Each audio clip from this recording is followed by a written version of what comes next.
Assalamualaikum warahmatullahi wabarakatuh, sahabat semuanya. Yang bikin berat bukan jalannya, tapi pikiran kita. Hari ini kita jalan dan kosongkan semuanya. Ikuti terus channel ini dan nikmati kelanjutan kisah yang semakin menegangkan. Perintah Kaisar Naga bab 6345-6346. Saat senja tiba, perkemahan klan Serigala Langit telah kosong melompong.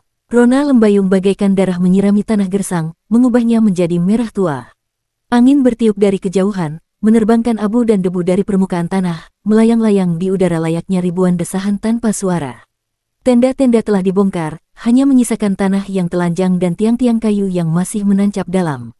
Pagar kayu pelindung telah roboh dan berserakan, sebagian hangus terbakar, sebagian lagi masih mengeluarkan asap tipis. Tanah itu dipenuhi noda darah yang telah mengering, perpaduan warna coklat tua dan merah gelap membentuk jejak yang belang-belang, bagaikan bekas luka di atas hamparan bumi. Udara pengap menyebarkan bau amis dari daging dan darah yang terbakar. Lang Hao berdiri di tengah perkemahan, menatap tempat yang telah ia tinggali selama ribuan tahun dengan diam seribu bahasa. Lengan kirinya masih terbebat kain, luka di dadanya masih terasa berdenyut nyeri, namun punggungnya tetap tegak lurus. Ayahnya sedang menjalani pemulihan di sini. Orang tua yang telah koma selama 300 tahun itu baru saja dibangunkan oleh Dev, dan kini ia ditandu oleh beberapa prajurit muda klan binatang, memimpin di barisan paling depan. Putranya pun tumbuh besar di sini. Prajurit muda yang gugur pada pertempuran pertama itu dimakamkan di lereng bukit di belakang kamp, menghadap ke arah padang liar dan tanah yang ia jaga sepanjang hidupnya. Para prajurit berlatih di sini, setiap pagi, dentuman kapak perang dan teriakan tempur selalu bergema di tanah tandus ini.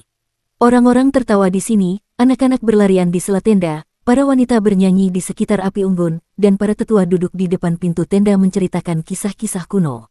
Kini, semuanya telah berakhir. Tempat ini bukan dihancurkan oleh klan dewa, melainkan ditinggalkan oleh mereka sendiri. Mari berangkat, ujar Dev yang berjalan mendekat di sisinya dengan suara lembut.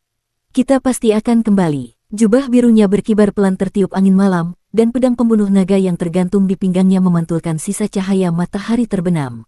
Wajahnya tanpa ekspresi, namun di matanya tersembunyi rasa bersalah. Jika bukan karena dirinya, klan Serigala Langit tidak akan memancing kemarahan lembaga pengadilan, tidak akan dipaksa meninggalkan kampung halaman, dan tidak akan kehilangan begitu banyak nyawa. Lang Hao menoleh, meliriknya sejenak, lalu terdiam. Kemudian ia tersenyum tipis namun tulus. Engkau benar, mereka akan kembali. Ia mengulurkan tangan dan menepuk bahu Dev. Jangan terlalu dipikirkan. Rakyat klan Serigala Langit tidak pernah mengenal kata menyesal. Ia berbalik dan melangkah lebar menuju kerumunan. Di dalam keremangan senja, sosoknya tampak sedikit membungkuk, namun setiap langkahnya terasa mantap dan bertenaga. Di belakang mereka, para prajurit klan binatang berbaris panjang, memanggul perbekalan, membantu yang terluka, dan bergerak menuju aliansi kultivator independen. Di tengah senja yang kian meredup, tak ada yang berbicara, hanya suara langkah kaki dan derit roda kereta yang bergema. Beberapa orang menoleh ke arah perkemahan dengan mata penuh keraguan, ada yang menunduk menatap jalan setapak di bawah kaki mereka tanpa berani mendongak, ada pula yang menggigit bibir menahan tangis.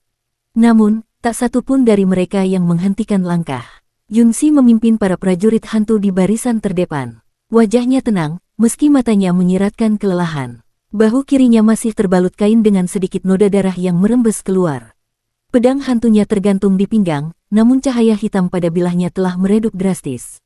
Ia menguras terlalu banyak energi spiritual dalam pertempuran itu dan belum sepenuhnya pulih. Namun, ia tidak mengeluh.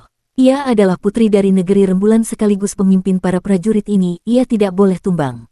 Para prajurit hantu dari negeri rembulan mengikutinya dari belakang, zirah mereka sudah usang dan senjata mereka telah rusak, namun mereka semua tetap berjalan dengan gagah. Mereka adalah ras yang telah diburu oleh klan dewa selama ribuan tahun. Mereka bersembunyi di dalam kegelapan, bertahan hidup dengan susah payah, dan mengira hidup mereka akan berakhir sia-sia. Namun kini, mereka tidak lagi bersembunyi. Mereka melangkah maju, berdiri di medan perang di bawah sinar matahari bersama mereka yang bersedia berjuang berdampingan. Ying Wuji memimpin para kultivator iblis dari istana bayangan melalui jalan lain dan bertemu mereka di tengah perjalanan. Wajahnya tampak muram, istana bayangan yang dibangun selama ribuan tahun kini ditinggalkan begitu saja, hatinya terasa hancur. Jubah hitamnya masih ternoda darah keemasan dari pertempuran di Tambang Utara, dan tangan kanannya masih gemetar sedikit. Itu adalah luka lama akibat cahaya suci milik Lei Zentian yang akan terasa sakit saat cuaca sedang mendung. Meski begitu, ia tidak ragu. Ia tahu Dev benar, jika klan dewa dari langit ke-16 benar-benar turun ke dunia bawah, memencar kekuatan untuk bertahan hanya akan membuat mereka kalah satu persatu. Ia melambaikan tangan, dan para kultivator iblis di belakangnya segera bergabung ke dalam barisan tanpa suara. Semua orang bergerak menuju arah yang sama, Kota Awan, markas aliansi kultivator independen. Kota Awan adalah sebuah kota yang melayang di angkasa, sepanjang tahun diselimuti oleh kabut dan awan. Dari permukaan tanah, hanya siluetnya saja yang tampak samar. Fondasi kota ini ditempa dari besi meteorit luar angkasa, dipenuhi ukiran simbol suci yang berkedip dengan cahaya biru redup di tengah awan, tampak seperti ribuan kunang-kunang. Kota ini tidak besar, kelilingnya hanya puluhan mil, namun temboknya kokoh dengan benteng pertahanan yang rapat, menjadikannya tempat yang mudah dipertahankan dan sulit ditembus. Tembok kota terbuat dari batu hitam yang diukir dengan simbol pertahanan, di mana setiap simbolnya mengandung kekuatan prajurit kuno. Gerbang kotanya terbuat dari besi tuang setebal 3 kaki, dihiasi beberapa batu energi seukuran kepalan tangan yang memancarkan cahaya lemah. Fen Qingzi berdiri di gerbang kota, menatap kerumunan orang yang datang dari segala penjuru dengan wajah muram. Tangannya masih menggenggam pedang patah yang bilahnya penuh goresan, dan kain pada gagang pedangnya telah basah oleh keringat. Di belakangnya, para murid aliansi kultivator independen berbaris di atas tembok kota sambil memegang senjata dengan tatapan penuh ketegangan. Mereka belum pernah melihat orang sebanyak ini. Para kultivator dari berbagai ras, klan binatang, hantu, iblis, dan manusia berkumpul menjadi satu. Zirah dan senjata mereka berbeda-beda, namun di mata setiap orang terpancar cahaya yang sama, keinginan kuat untuk bertahan hidup. Tetua Fen Qingzi, semua orang telah tiba. Seorang murid dari aliansi berlari mendekat dengan napas terengah-engah. Wajahnya penuh keringat, dan di dahinya terdapat bekas luka akibat cahaya suci yang masih mengeluarkan darah. Fen Qingzi mengangguk, lalu berbalik masuk ke dalam kota. Ia berjalan cepat, namun punggungnya sedikit membungkuk. Aliansi kultivator independen dapat bertahan selama ribuan tahun di celah-celah kehidupan karena prinsip mereka untuk tidak menyinggung atau memprovokasi siapapun. Namun sekarang, ia telah memilih untuk berpihak dan menjadi musuh lembaga pengadilan. Ia tidak tahu apakah pilihannya benar atau salah, tapi ia tidak menyesal. Ruang pertemuan telah sesak oleh banyak orang. Ada Lang Hao, Yun Xi, Ying Wuji, Yun Kuan, Han Suang, Jiang Suelan, serta Chu Tianxing, lelaki tua dewa sejati tingkat 8 yang kabur dari langit ke-16. Rambut putih peraknya tampak berantakan dan ada luka yang belum sembuh di wajahnya, namun matanya tetap bersinar terang seperti bintang di langit malam. Dev berdiri di depan peta, jari-jarinya mengetuk meja dengan pelan. Ia sedikit mengernyit sambil menatap peta, pikirannya berputar cepat. Luka-lukanya telah sembuh dan kekuatan kekacauan purbanya hampir pulih sepenuhnya, namun ia tahu itu jauh dari cukup. Mereka telah menerima kabar bahwa ada 5 kultivator tingkat 8 alam dewa sejati yang tiba dari langit ke-16. Sang Hakim Agung sendiri adalah dewa sejati tingkat 8, ditambah dengan 5 kultivator dari dunia atas yang juga berada di tingkat ke-8. Meskipun tingkat kultivasi mereka sama, kekuatan kultivator dari dunia atas jauh melampaui kultivator dunia bawah. Sedangkan saat ini, tingkat kekuatan Dev hanyalah puncak tingkat ke-9 dari alam keabadian atas. Mereka berada di tingkat yang sama sekali berbeda. Semua orang sudah berkumpul. Izinkan saya menjelaskan situasi kita saat ini.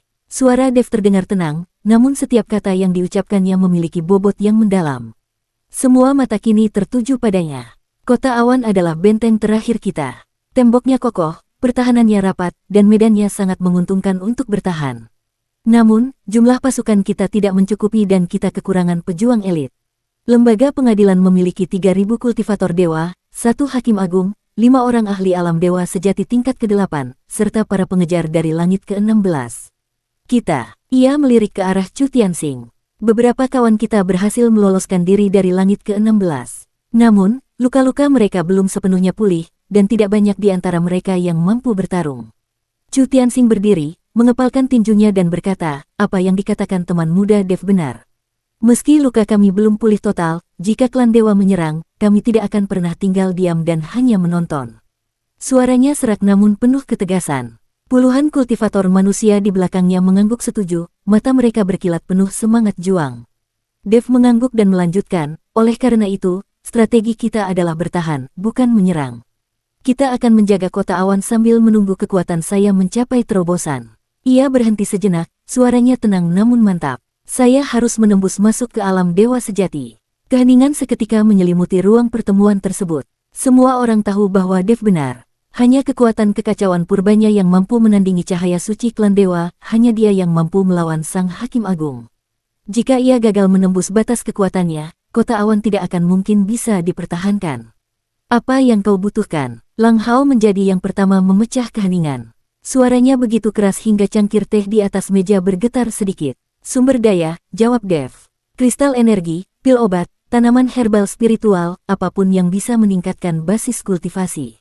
Dev tahu bahwa untuk meningkatkan kekuatannya dengan cepat, ia membutuhkan sumber daya dalam jumlah yang masif. Lang Hao berdiri tegak. Seluruh sumber daya milik klan Serigala Langit kini menjadi milikmu. Ia mengeluarkan sebuah cincin penyimpanan kuno yang penuh goresan dari sakunya dan meletakkannya di atas meja. Di dalamnya tersimpan kekayaan yang dikumpulkan klan Serigala Langit selama ribuan tahun.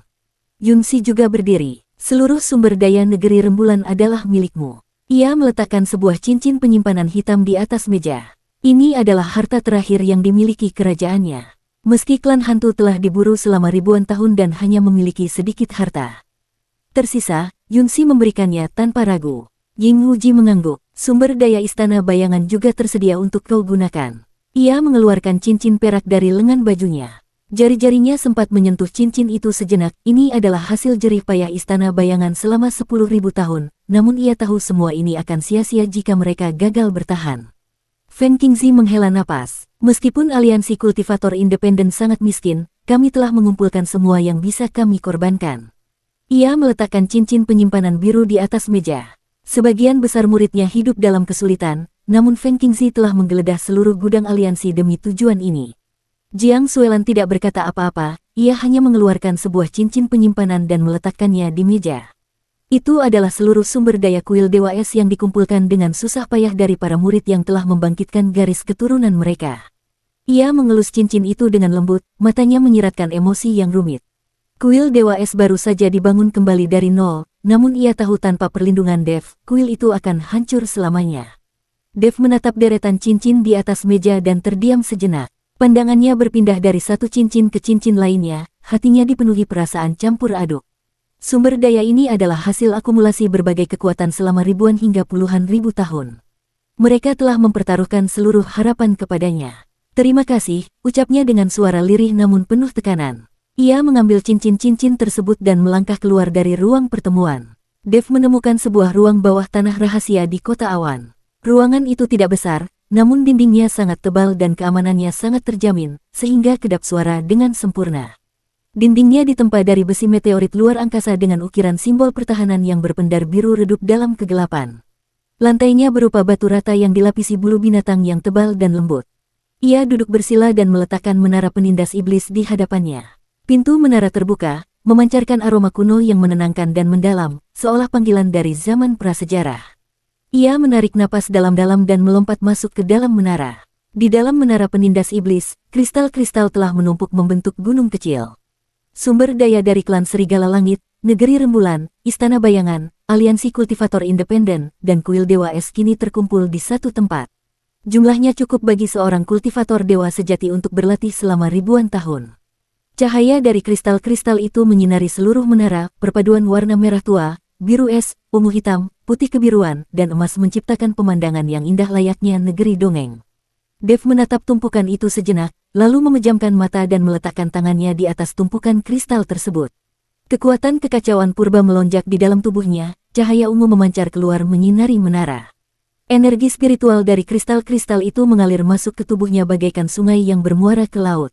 Energi itu mengalir melalui meridian menuju pusat energinya, diserap, diubah, dan menyatu dengan kekuatan kekacauan purba menjadi kekuatannya sendiri. Kristal-kristal yang telah terserap habis berubah menjadi bubuk abu-abu putih yang jatuh perlahan dari sela jarinya. 10, 100, 1000 keping. Bubuk itu mulai menumpuk di depannya seperti gundukan salju. Garis-garis meridiannya melebar dan menguat di bawah hantaman energi spiritual yang masif. Setiap gelombang energi terasa seperti banjir bandang yang memperluas tepian sungai. Rasa sakit tidak terelakkan, namun Dev sudah terbiasa. Ia mengertakkan gigi tanpa suara, membiarkan energi itu mengamuk di dalam tubuhnya. Pusaran kekuatan kekacauan di pusat. Energinya berputar semakin cepat dan membesar. Dari yang semula hanya seukuran kepalan tangan, kini membengkak sebesar mangkuk dengan cahaya ungu yang mengalir di dalamnya bagaikan galaksi yang berputar. Di tengah pusaran itu, api kekacauan membara dengan tenang, perpaduan warna ungu dan emas dengan suhu yang mampu melelehkan segalanya, namun tetap tenang seperti feniks yang tertidur. Waktu berlalu tanpa suara di dalam menara penindas iblis. 10 hari, 20 hari, 30 hari. Kultivasinya mulai merangkak naik dari puncak tingkat ke-9 alam keabadian atas. Akibat hantaman energi yang terus-menerus, penghalang menuju alam berikutnya mulai retak. Setiap hantaman menciptakan retakan baru yang disertai rasa sakit luar biasa, namun Dev tidak berhenti. Pada hari ke-50, penghalang itu hancur total. Tubuh Dev bergetar hebat, dan kekuatan yang luar biasa meledak dari dalam dirinya. Cahaya ungu kekacauan melesat ke atas bagaikan pilar cahaya, membuat seluruh menara penindas iblis bergetar dan berdengung. Simbol-simbol di dinding menara berkilauan indah, seolah-olah ikut bersorak. Alam dewa sejati. Ia akhirnya berhasil mencapainya. Namun ia tidak berhenti. Sumber daya masih melimpah. Ia terus menyerap kristal, energi spiritual terus mengalir tanpa henti, dan tingkat kultivasinya terus meroket. Tingkat pertama alam dewa sejati, tahap awal, tahap menengah, tahap akhir, hingga puncak. Kemudian, ia menembus ke tingkat kedua. Ia membuka mata dan menatap kedua tangannya. Cahaya ungu mengalir di telapak tangannya, kini jauh lebih halus dan murni dari sebelumnya. Ia bisa merasakan setiap inci daging, tulang, dan meridiannya telah ditempa oleh kekuatan kekacauan hingga sekeras baja murni. Ia merasakan pusaran energinya kini berkali-kali lipat lebih besar dan kuat. Ia mengepalkan tinju, dan cahaya ungu memadat di telapak tangannya, membentuk sebuah pedang api ungu. Pada bilah pedang api itu mengalir gurat-gurat emas dengan suhu yang sangat tinggi hingga udara di sekitarnya terdistorsi. Ia menarik kembali pedang apinya dan menarik napas dalam-dalam. Ia telah siap.